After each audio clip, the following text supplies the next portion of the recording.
રાજકોટ જિલ્લાના ધોરાજીમાં આવેલા આંગણવાડીમાં ઠેર ઠેર ગંદકીને લઈને વાલીઓ પોતાના નાના બાળકોને લઈને ચિંતામાં મુકાયા છે। ધોરાજીમાં મારુતિનગરમાં વૈષ્ણવવાડી પાસે નંદઘર આંગણવાડી 38 નંબર આવેલી હોય અને આ આંગણવાડીમાં નાના બાળકો ભણવા અને રમવા માટે આવતા હોય, પરંતુ આંગણવાડીની બહાર રખડતા ઢોરના ગોબરથી ખળબળતા હોય અને નાના બાળકો બહાર રમી શકતા નથી। જ્યારે વાલીઓ પોતાના બાળકોને મૂકવા આવે ત્યારે ગોબરને ગંદકી જોઈ ત્રાહિમામ પોકારી ઉઠે છે। પોતાના વાલસોએ નાના બાળકોને મોટી સ્કૂલમાં ભણવા માટે રૂપિયા ન હોય ત્યારે બાળકોને પાયાનું ભણતર અને જ્ઞાન મળે એટલા માટે આંગણવાડીમાં મૂકવા માટે આવે છે। ત્યારે આંગણવાડીની બહાર ગંદકી હોય અને પોતાના નાના બાળકો પોતે ગંદકીમાં ચાલીને મૂકવા જાય છે ત્યારે બહાર રહેલ ગંદકીના કારણે રોગચાળો ફાટી નીકળવાની દહેશત વાલીએ વ્યક્ત કરી હતી। પોતાનું બાળક બીમાર પડશે એમની ચિંતા વાલીઓને સતાવી રહી છે। ત્યારે વાલીઓની માંગ છે કે તંત્ર દ્વારા તાત્કાલિક આંગણવાડીની આજુબાજુ રહેલ ગંદકીની સફાઈ કરે। સ્થાનિકોના જણાવ્યા અનુસાર છેલ્લા 2 વર્ષથી નગરપાલિકામાં વહીવટી શાસન હોય, ધોરાજી શહેરમાં સફાઈ માત્ર નામની થાય। જ્યારે ધોરાજીમાં નગરપાલિકાના સદસ્ય હતા તો પોતાના વોર્ડની સફાઈનું ધ્યાન રાખતા હતા, ત્યારે વહીવટી શાસનમાં ધોરાજીના વિસ્તારના મારુતિનગર વૈષ્ણવવાડી પાસે સફાઈ કામદારો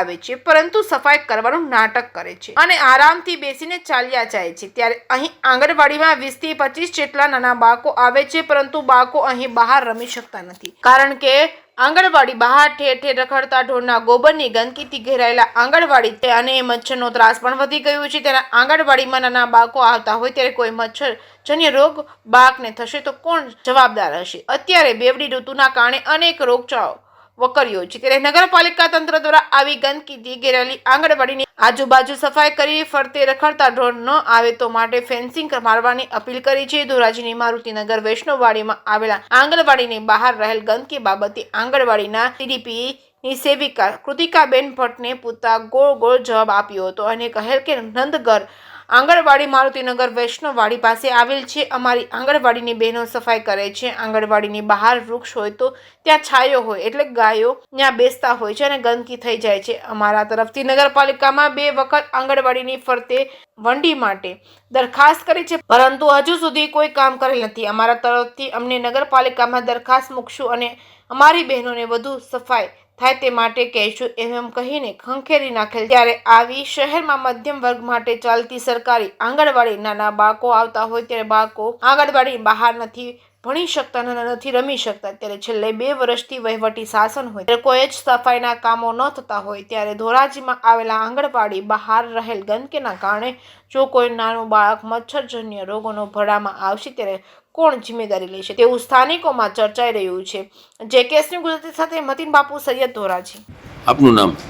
મારું નામ ભટ્ટ કીર્તિદાબેન એન છે। હું ધોરાજી સિટી 2માં મુખ્ય સેવિકા તરીકે ફરજ બજાવું છું અને જે કેન્દ્રમાં એમ કે ફરતા વંડા નથી તો ત્યાં બહેનો નિયમિત સફાઈ કરે છે અને ત્યાં કે આજુબાજુ જે છાંયો રહ્યો તો એમાં ઢોર વધારે બેસતા હોય એની હિસાબે વધારે એમ કે અસ્વસ્થતા થાય છે અને નગરપાલિકામાં 2 વખત એમ કે એની માટે ફરતા વંડા માટે દરખાસ્ત આપેલ છે।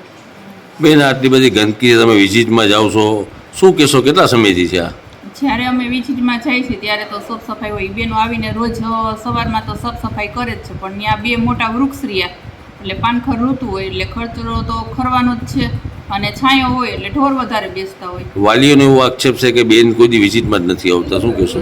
તો વિઝિટ તો બોલતી જ હોય, રોજ આવતા હોય એટલે હમણાં ગયા મહિને અમે વિઝિટ, દર મહિને નિયમિત વિઝિટ હોય જ છે મારી। બેન, તમને કચરો નથી દેખાતો એટલો બધો? એક બાજુ રોગચાળો ચાલે છે, કચરો તો જો ત્યાં હોય ને એટલે રોજ બેનો આવીને સાફ સફાઈ તો કરે છે ને હજી નિયમિત એને માટે વધારે એને કહેવું કે વધારે એટલા બાજુમાં આજુબાજુમાં વધારે સફાઈ કરે।